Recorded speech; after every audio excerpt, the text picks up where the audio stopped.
Hello everyone and welcome to another video with me, Umberrays, and today I'm not here to talk about all this extra stuff on the screen, because there is a whole bunch of extra stuff. Look at it, the JP side got updated today, and while definitely having some interesting stuff and some debatably nice stuff, I think there are some JP players who are on the negative side of some of this. I'm a little bit more on the positive side of this update.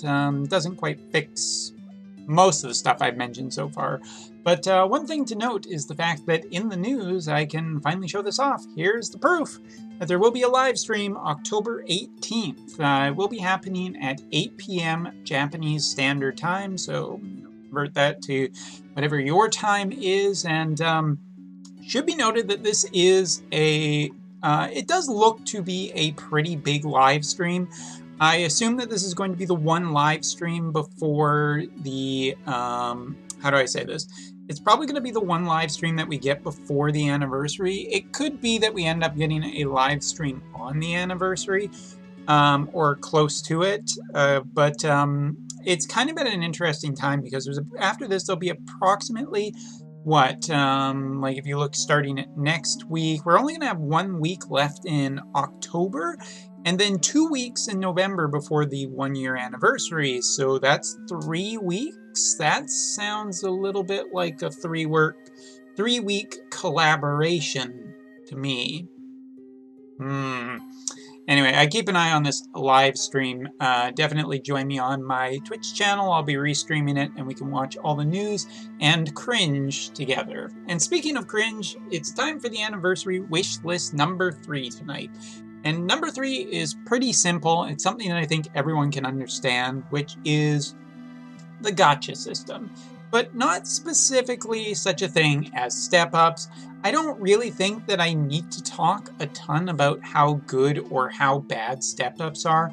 At this point, I think it's pretty clear that these, the 2,000 paid lapis to end up getting a single random UR is pretty bad value. And taking a look at also these, the step-ups where you have a 1 in 4 chance of getting the brand new character, 2 mid-tier characters, and 1 lower-tier character.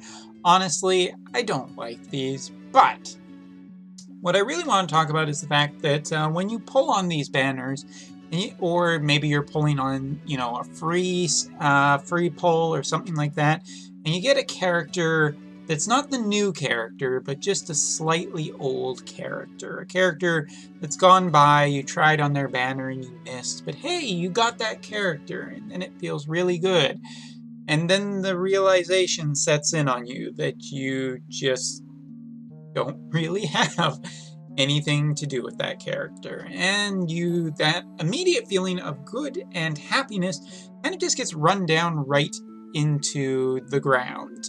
Just the fact that, say, for instance, I'll even give all of you guys an example. Let's say that I never got Laswell, and then Laswell, just happens to pop up. I'm pulling on this Halloween banner, and boom, first copy of Laswell. Excellent! New character, get to develop something new to try. Fantastic! All of that feels really good, right?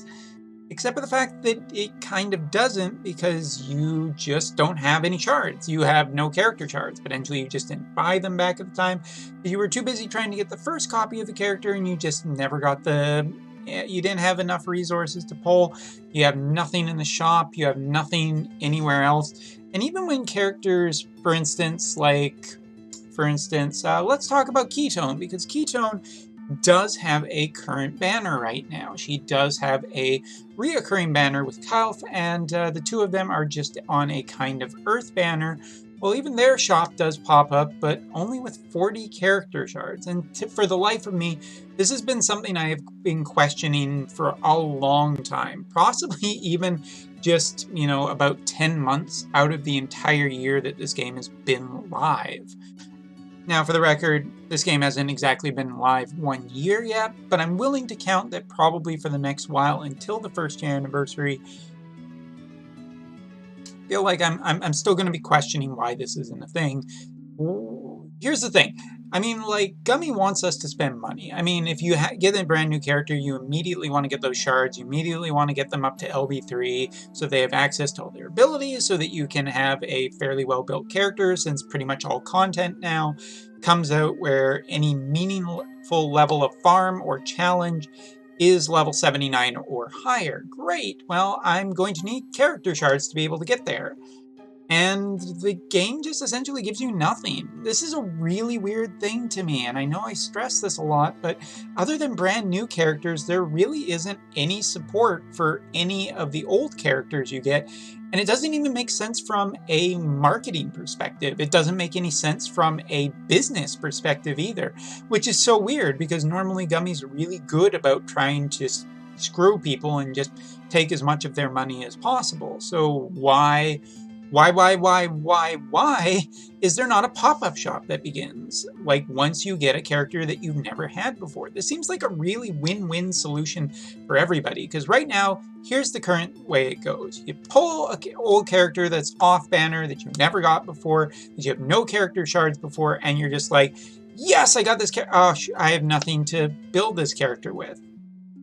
Well, I guess it just goes on the bench, and that immediate hype, interest, and fun is just completely shot dead, and there's nothing you can hope for except for that there will be a rerun banner, which, you know, okay, yeah, maybe every week there's a brand new banner with characters on it, and maybe there's something in the shop every once in a while, and hey, some days there are the elemental shards shops where you can end up picking up a character's shards that you are looking for, but why is there not just a pop-up shop with 120 shards? It seems like the most base and common thing to essentially do. I mean, you want people to spend money, you want them to develop their characters, and the most immediate time to take advantage of that is when someone gets that character. Immediately there's that sense of hype and excitement, and you even have the potential that they just end up going and buying Lapis so that they can buy the 120 shards.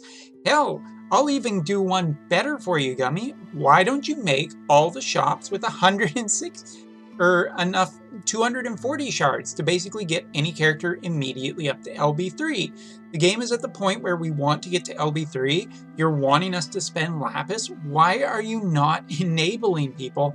It doesn't make sense on the business and shady side, and it doesn't make sense on the noble side either. Meanwhile, your customers are just getting this really shit experience of just being like, cool, this brand new thing I got that I really wanted and kind of struck out on, but now I have it. I don't really have enough to actually make it work, and there's no option for it. Heck, I would even suggest that potentially running whimsy shops for people, where after they pull a brand new character for 1 or 2 weeks even, like, seriously, again, why are you limiting so many people on this? I mean, yes, in WOTUV, all the time, it is best to get the character brand new. Day one, just get the character, enjoy the character, use the character, start building the character, all of that. I will completely concede with that, 100%. But,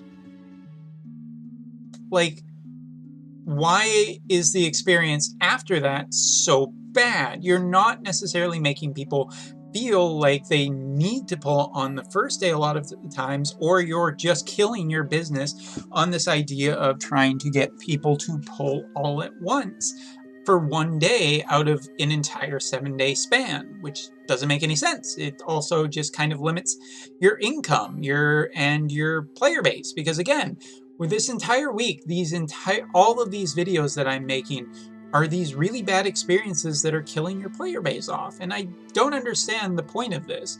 Maybe the producers are trying to get fired. Square Enix, if you ever watch this video, any Square Enix executives, your guys are running awful business practices. Like, seriously, I studied, some economics and business in university, and I have to say, this just seems trash. This just seems really bad. Like, I can't even applaud them on if I was on the Gummy side and just being like, yeah, guys, everything's great in the game. No worries. Keep playing. Keep killing yourself over these events and everything. No. Really, as always, I want to not ramble too much, but it is a little bit fun. It just doesn't make sense why you're taking away one of the pure enjoyments of Gacha, which is getting a brand new character that you get to try out, you get to have fun with. And, you know, a lot of us like the characters in this game, believe it or not. I know it's weird.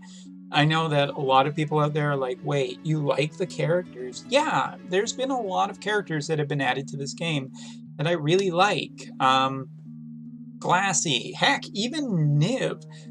One of the characters that when she came out, I was just not a fan of her design, but ending up getting her, I really do enjoy just having her constantly on my team, although I have not farmed for lightning mats. It's been a crazy couple of weeks of farming. Anyway, or not so much farming and not spending a ton of stamina. Big brain, trying to save it for the anniversary. And yes, I know I need to work on some of these characters, but sorry, getting back to it, I just think that when it comes to getting a brand new character in a gacha game, it should always be an enabling experience in the sense that it should be enabling of good feelings. Because you know what? If your player base feels good, if they're having fun, if they're enjoying your game, they'll probably spend more money than if you are trying to fleece them out and make experiences as bad as possible. Again, I really don't understand what is going on, what the motivation is behind this design philosophy, but I think it needs to change, and it probably needs to change within the next month, because gacha is your primary thing in this game. It is your primary, revenue source. Maybe you should make the experience just better. Anyway, what do you guys think? Do you enjoy pulling characters past their initial banner? Do you think that there should be more options for just buying character shards? Because I sure do. And I think, yeah, that's right. So anyway, thank you very much for watching. Take care, and I'll see you tomorrow for the 4th video. And remember, check out on Sunday for the live stream. And one more thing at the end of this video, and I will mention it in tomorrow's video first, which is I'm finding it very interesting that there's always the next day of this video, or within 24 hours lately. There's been a Reddit thread talking about exactly what I'm talking about. Again, not saying it's anything related per se, but hey, you posters out there, if you're gonna copy or you're gonna, do a transcript, I appreciate it, but link the video. Anyway, thanks very much for watching. Take care. See you next time.